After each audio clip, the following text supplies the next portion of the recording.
ان پہ کرم نوازیاں تو دیکھیں ایسے ہی نہیں ہوئی، ایسے ہی نہیں ہوئی. یہ سید وارث علی رحمانی، یہ سید وارث علی حافظ وارث علی رحمانی، پھر اس کے بعد علامہ حافظ سید وارث علی رحمانی ہو گئے، اور اب ہونے والے ہیں مفتی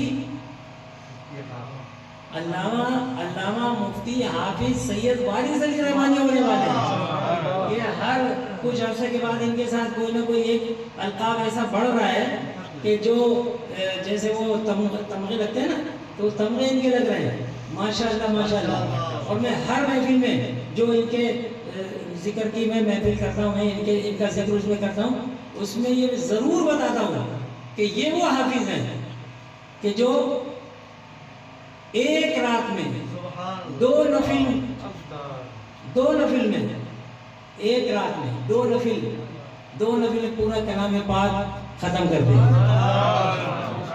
صرف 2 نفل میں الف لام میم سے شروع ہوئے والناس میں ختم کر دیا. یہ اللہ نے ان کو شان عطا فرمائی ہے، اور اللہ کے ارشاد ہے جو میں تمہیں یہ ہمارے لیے نعمت ہے، جو ہمیں دین کی باتیں بتائے، جو ہمیں دین سکھائے، وہ ہمارے لیے نعمت ہے. اور جو نعمت ملے تو اس کا تذکرہ ضرور کرو، چرچا کیا کرو، تو اس کا اظہار کرو. تو بھائی میں ہر محفل میں اظہار کرتا ہوں کہ یہ اللہ نے نعمت ہمیں عطا فرمائی کہ 2 نفل میں پورا کلام پاک الف لام میم سے شروع کیا والناس میں ختم کر دیا. اور اکیلے نہیں، باقاعدہ سامنے موجود ہوتے ہیں، وہ سن رہے ہوتے ہیں، سب کے ہاتھ میں کلام پاک ہوتا ہے کہ کہیں ایسا تو نہیں کہ کوئی غلط پڑ جائے، ایسا بھی نہیں ہے. ماشاءاللہ ماشاءاللہ ماشاءاللہ. اللہ تعالیٰ ان کو نظر سے ہمیشہ محفوظ رکھے. اور پھر دیکھیں سرکار کا کرم کے کیسے بلایا. کوئی اپنی مرضی سے نہیں جا سکتا. کسی گھر جا سکتا ہے؟ کوئی نہیں جا سکتا. جاتا وہی ہے جس کو سرکار بلاتے ہیں، جس کو سرکار بلاتے ہیں. یہ خود نہیں گئے بلکہ ان کو بلایا گیا. آ جاؤ، اپنے خاندان کے ساتھ آؤ، اپنے گھر والوں کے ساتھ آؤ، اپنے والدین کے ساتھ آؤ، اپنے بھائی بہن کے ساتھ آؤ. ان کو اس طرح بلایا گیا. ماشاءاللہ ماشاءاللہ. اور پھر دیکھیں کس جگہ پر جا کے انہوں نے دعائیں مانگی، جہاں پر 70,000 ملائکہ صرف آمین کہنے کے لیے کھڑے ہوئے اس دیوار پہ. پھر خانہ کعبہ سے مس ہوئے، پھر وہاں پر ان کی موجودگی میں بارشیں ہوئی. وہ بارش خانہ کعبہ پر ہوئی، رحمت کے پرنانے سے پانی گرا اور یہ اس میں نہائے. بڑی بڑی نعمتیں اللہ تعالیٰ نے ان کو عطا فرمائی. پھر یہ اتنا ہی نہیں بلکہ یوں سمجھ لیں کہ مقام ابراہیم پر بھی گئے جس کو اللہ نے نشانی بتایا. پھر یہ صفا مروا بھی دوڑے، پھر وہاں پر بھی دعائیں مانگی. پھر وہاں سے مدینہ منورہ کا سفر ہو گیا. کعبہ تو دیکھ چکے، کعبے کا کعبہ دیکھو. اب کعبے کا کعبہ بھی انہوں نے دیکھا. یہ وہاں بھی پہنچے، سید الشہداء کے مقام پر بھی پہنچے، جہاں پر آج بھی رحمتیں و برکتیں نازل ہو رہی ہیں اور انوار و تجلیات کا نزول ہو رہا ہے. پھر وہاں سے سرکار کی بارگاہ میں پہنچے.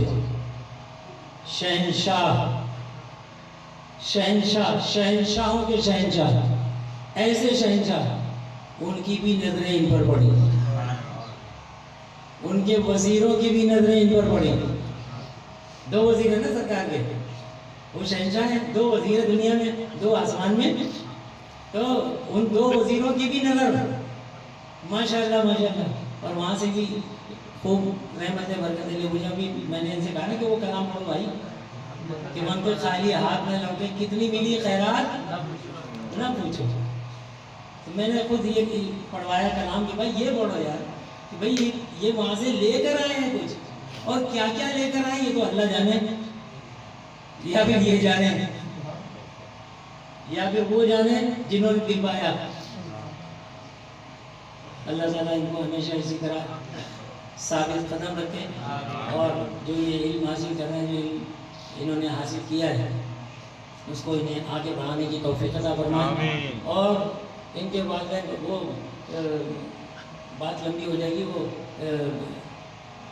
خلیفہ ہارون رشید کے زمانے کا واقعہ ہے کہ وہ ایک شخص وہاں پہ اس نے اعلان کروا دیا کہ بھائی جو نماز نہیں پڑھے اسے کوڑے مارے جائیں گے. تو وہ اعلان ہو گیا. وہ جناب ایک بوڑھا آدمی، اور وہ کولو میں بیل لگا کے بیٹھا ہوا ہے اور وہ کول چل رہا ہے، اس سے وہ پانی بھی نکل رہا ہے اور اس میں تیل بھی نکل رہا ہے اور وہ سب ہو رہا ہے، تو وہ چلا رہا تھا۔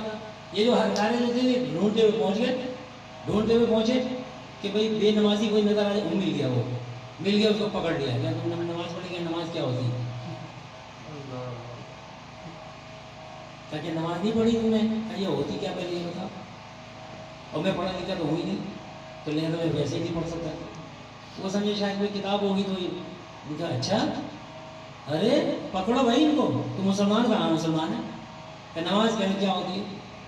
پکڑ لیا وہ، لے کے جناب دربار میں پہنچ گئے، ہارون رشید دربار میں پیش کر دیا، بھئی یہ مسلمان ہے لیکن اسے یہی نہیں پتا کہ نماز ہوتی کیا ہے، اور نہ اس نے نماز پڑھی نہ پڑھتا ہے، اور برملا اس کا اظہار کر رہا ہے کہ میں نماز نہیں پڑھتا، مجھے آتی نہیں، نماز ہوتی کیا پہلے تو یہ بتا۔ میں نے کہا اس کے کوڑے لگائے جائیں گے۔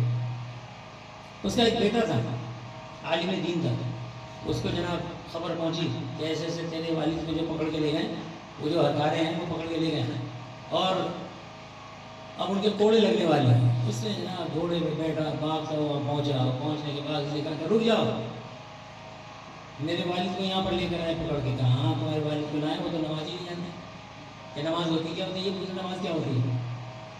اچھا اب پھر کوڑے لگیں گے، یعنی کوڑے کیسے لگیں گے؟ اس کا قصور تھوڑی ہے بھائی، اس کا قصور نہیں ہے، اگر اسے نماز نہیں آتی اس کا قصور نہیں ہے، تو پھر کس کا قصور؟ کیا اس کے والدین کا قصور ہے کہ انہوں نے اس کو دین سکھایا ہی نہیں؟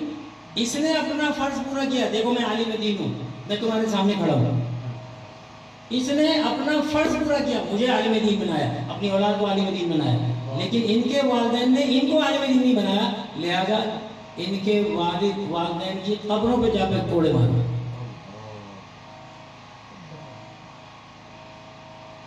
مستند بات تھی اور پھر انہوں نے وہاں پر وہ سنا دیا کہ جو بچے نیک ہوں گے ان کے والدین کو قیامت میں نور کا تاج عطا فرمائے گا۔